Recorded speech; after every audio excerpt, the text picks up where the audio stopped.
Era TV. The world is thinking.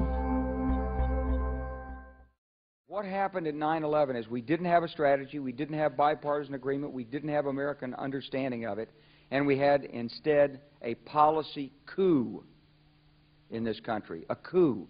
A policy coup. Some hard-nosed people took over the direction of American policy, and they never bothered to inform the rest of us. I went through the Pentagon 10 days after 9/11. I couldn't stay away from Mother Army. I went back there to see Don Rumsfeld. I'd worked for him as a White House fellow in the 1970s. All this is in the book.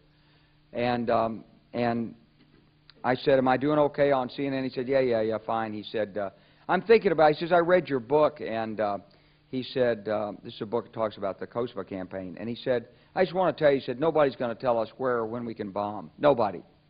He said, I'm thinking of calling this a floating coalition. What do you think about that? I said, well, sir, thanks for reading my book. And, he said, thanks, that's all the time I've got. Really.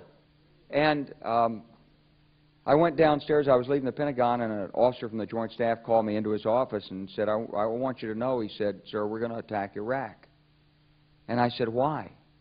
He said, we don't know. He said, I said, well, did they tie Saddam to 9/11? He said, no.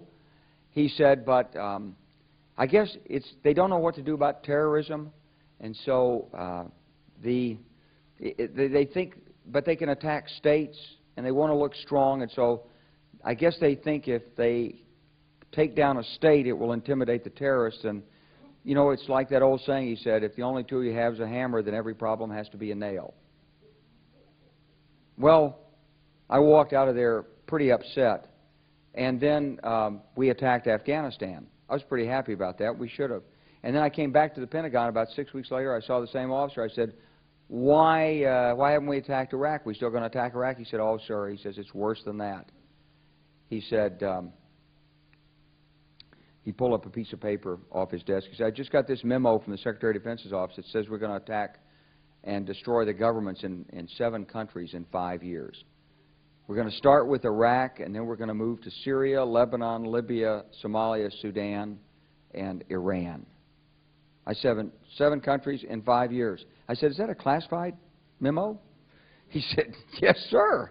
I said, well, don't show it to me. He was about to show it to me. He said, because I want to talk about it. And I sat on this information for a long time, for about 6 or 8 months. I was so stunned by this, I couldn't begin to talk about it. And I couldn't believe it would really be true, but that's actually what happened. These people took control of the policy in the United States. And I realized then, it came back to me, a 1991 meeting I had with Paul Wolfowitz. You know, in 2001 he was Deputy Secretary of Defense, but in 1991 he was the Undersecretary of Defense for Policy. It's the number 3 position in the Pentagon. And I had gone to see him when I was a 1-star general. I was commanding the National Training Center. I had met him one time. He said, if you ever get to Washington, come look me up. They always say that. Well, I was there in Washington. It was a Friday afternoon. I'd visited Colin Powell. He'd given me 5 minutes of his precious time and sent me on my way, and I was bored in the Pentagon, and I thought, I'll just go, who can I see? I think I'll see Wolfowitz. So I called, and up there, he was available. Scooter Libby came to the door. I met Scooter for the first time, and he brought me in, and I said to Paul, I said, and this is 1991, I said, Mr. Secretary, you must be pretty happy with the performance of the troops in Desert Storm. And he said, well, yeah, he said, but not really. He said, because the truth is we should have gotten rid of Saddam Hussein, and we didn't. And this was just after the Shia uprising in March of 91, which we had provoked, and then we kept our troops on the sidelines and didn't intervene. And he said, but one thing we did learn, he said, we learned that we can use our military in the region, in the Middle East, and the Soviets won't stop us. He said, and we've got about 5 or 10 years to clean up those old Soviet client regimes, Syria, Iran, Iraq, before the next great superpower comes on to challenge us. And it was like, you know, I'm coming out of the Mojave Desert.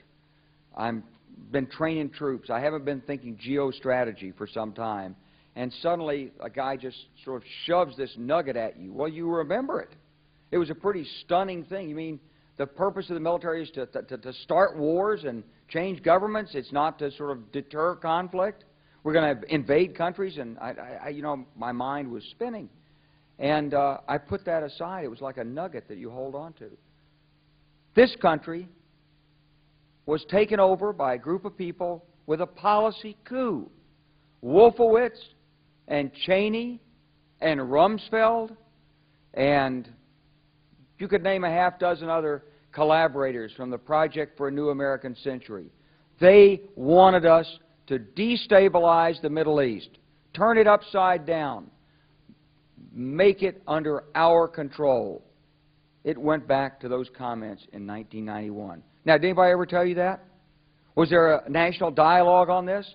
Did senators and congressmen stand up and denounce this plan? Was there a full-fledged American debate on it? Absolutely not. And there still isn't. And that's why we're failing in Iraq. Because Iran and Syria know about the plan. All you have to do is read the Weekly Standard and listen to Bill Kristol, and he blabbermouths it all over the world. Richard Pearl the same way. They could hardly wait to finish Iraq so they could move into Syria. It was like a laydown. Oh, our legions are going to go in there. This wasn't what the American people voted George Bush into office. Well, they didn't actually vote him into office, but it wasn't what many of the people who... It wasn't what he campaigned on. He campaigned on a humble foreign policy, the most arrogant foreign policy in American history. He campaigned on no peacekeeping, no nation building, and here he is with Afghanistan and Iraq. It's astonishing. So the root of the problem is not how many troops are in Iraq. Please believe me. Don't be mad, if you're a Democrat, at your Democratic congressman because they can't reduce the troops and frustrate the president. That's not the issue. And if you're a Republican, don't be mad at the Democrats because they're fussing with the troops.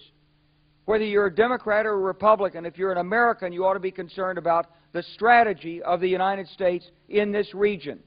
What is our aim? What is our purpose? Why are we there? Why are Americans dying in this region? That is the issue.